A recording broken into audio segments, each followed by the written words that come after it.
So as I work with CEOs and their senior leadership teams, I see that there are three main issues that we're really challenged with around accountability. The first one is confusion. I think that if you asked your team, what does accountability mean? What does it look like? How do we do it? You'd probably get as many different answers as there are people in your team. And that's because accountability can be really subjective, but also separate to that is that we're not actually very clear around the language that we use.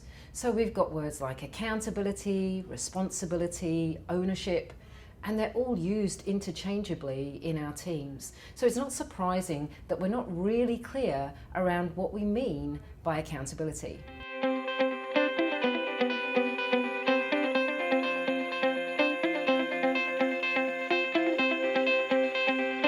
Well, this might be quite obvious to you. There are things that are pretty clear for leaders, I think.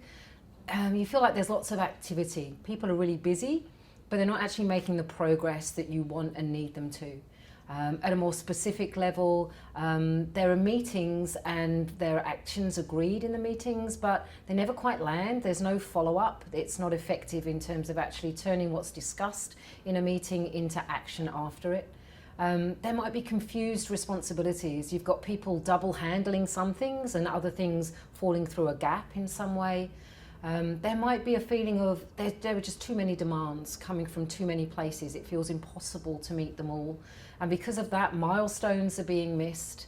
In terms of the human side of things, what are you seeing in your people? There might be low morale, poor levels of engagement. You might actually have some of your best people leaving, because one of the critical things about a lack of accountability or issues with accountability is that your best talent leaves. They don't want to stay in that environment.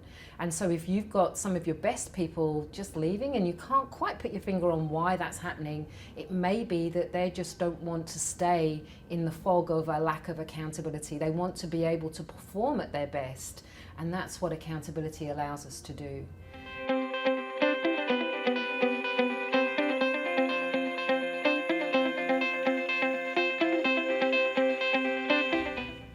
This is such an important question, and I want to provide some context before I go into the detail of an answer. So in the research that I did for my book, Own It, I found that there were two factors that support accountability success. The first of those is being really clear about our accountability expectations. And a framework that I use for that is the 6 W's. It's what we were taught in English classes. It's what, why, who, how, when, where.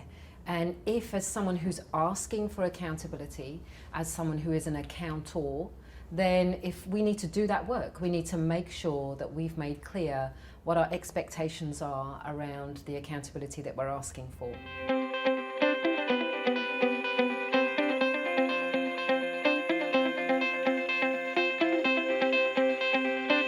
This is such a common question right now, and I'm getting it from leaders at the most senior level right through to people who are kind of on the coalface, so all levels of the organisation.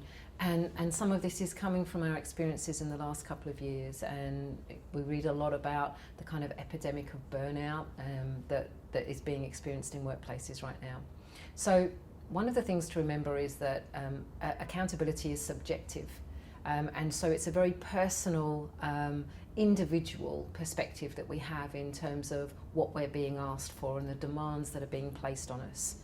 Having said that, our increasingly complex organisational structures, so things like matrix reporting lines where we've got multiple people that we're reporting into, and that leaders kind of cross over in terms of the people in team that they have responsibility for and that they are asking for accountability from. And there's actually even a name that this has been given in the academic literature. It's called multiple accountabilities disorder, and the acronym is MAD, and I think that makes sense too, because this idea that actually we've got too much being asked of us, but we are the only person who is across that, because there are different people asking different things from us, but they don't have an appreciation of what the other is asking.